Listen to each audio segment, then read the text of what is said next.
एक तरफ जहां यूजीसी के नए कानून को लेकर सवर्ण समाज में गुस्सा देखा जा रहा है, तो वहीं अब भीम आर्मी, आजाद समाज पार्टी सहित अन्य संगठन अब नए यूजीसी कानून के समर्थन में उतर आए हैं। मेहर में विभिन्न संगठनों ने यूजीसी के समर्थन में राष्ट्रपति के नाम ज्ञापन सौंपा और नए कानून को लागू करने की मांग की। भीम आर्मी, आजाद समाज पार्टी, अजाक्स, अपाक्स एवं एससी एसटी ओबीसी महासभा के संयुक्त मोर्चा के तत्वाधान में यूजीसी एक्ट के समर्थन में एवं सुप्रीम कोर्ट ऑफ इंडिया द्वारा लगाए गए स्टे के विरोध में पंजाबी गुरुद्वारा मेहर में मंची सभा आयोजित की गई। सभा के पश्चात प्रदर्शनकारियों ने शहर के विभिन्न मार्गों से रैली निकालते हुए एसडीएम कार्यालय मेहर पहुंचकर महामहिम राष्ट्रपति के नाम यूजीसी एक्ट के समर्थन में ज्ञापन सौंपा। कार्यक्रम को संबोधित करते हुए जिला पंचायत सदस्य देवदत्त सोनी, प्रदेश सचिव सिद्धार्थ नालंदा, एडवोकेट विक्रम सूर्यवंशी सहित अन्य पदाधिकारी मौजूद रहे। नेताओं ने अपने संबोधन में कहा कि यूजीसी एक्ट सामाजिक न्याय और संवैधानिक अधिकारों की रक्षा से जुड़ा महत्वपूर्ण विषय है, जिसे सरकार से लागू करने की मांग की। जैसा कि आप सभी को पता है, भाजपा का एक एजेंडा है कि जात पात की करो विदाई, जात पात की करो विदाई, हम सब हिंदू भाई भाई। सही है कि नहीं? ये भाजपा का जो है तो नारा है। तो आप लोग देख सकते हैं कि भाजपा सरकार के माध्यम से जो है यूजीसी बिल लाया गया। फिर उसके बाद भाजपा यानी कि सरकार के ही कुछ लोगों ने उस पर जो है तो अपने पूर्ण रूप से अच्छे से स्पष्ट रूप से अपनी बात जो है तो सुप्रीम कोर्ट में नहीं रखे, जिस कारण से जो है तो स्टे मिल गया यूजीसी बिल पे। तो जैसा कि ये जो वर्तमान की मौजूदा सरकार है तो यह एससी एसटी ओबीसी के हित में काम नहीं कर रही है। यह लोग, इनकी दोहरी राजनीति है।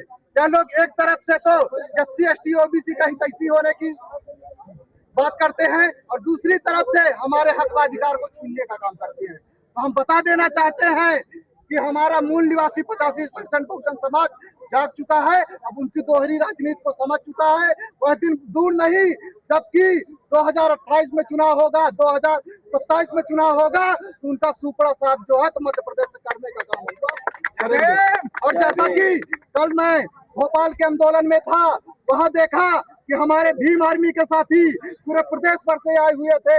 वह हमारे लोग जो है तो संवैधानिक तरीके से अपनी बात को वहां रखने जा रहे थे। सीएम हाउस का घेराव करने की परमिशन भी थी, उसके बावजूद अम्बेडकर मैदान से जैसे हम लोग संवैधानिक दायरे में वहां से रैली के साथ निकलने का काम करते हैं, तो वहां के जो मोहन यादव की पुलिस है, जो कि भाजपा सरकार की पुलिस है, उन लोगों ने हम लोगों को रोकने का काम किया और वहां पर वाटर कैनन के माध्यम से हम लोगों को रोकने का काम किया।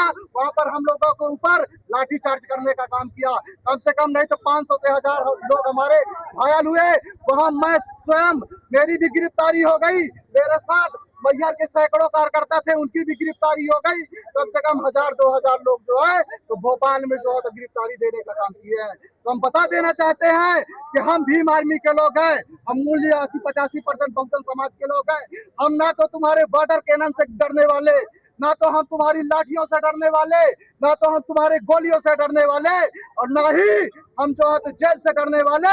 चाहे भाजपा सरकार हमारे ऊपर रास्ता लगाने का काम करे, लेकिन हम अपने हक व अधिकारों की लड़ाई को लड़ने से पीछे नहीं हटेंगे। और जब तक है जान तब तक लड़ेंगे, करो या मरो। मैं अपने सम्मानित साथियों से कहना चाहूंगा कि अपने कहते हैं कि हक व अधिकार की लड़ाई के लिए निमंत्रण नहीं भेजे जाते।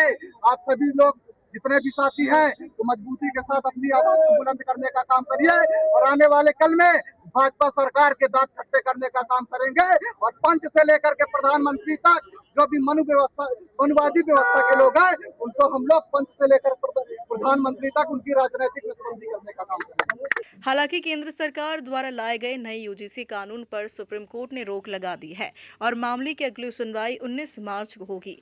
मेहर से विक्रम रजक की रिपोर्ट।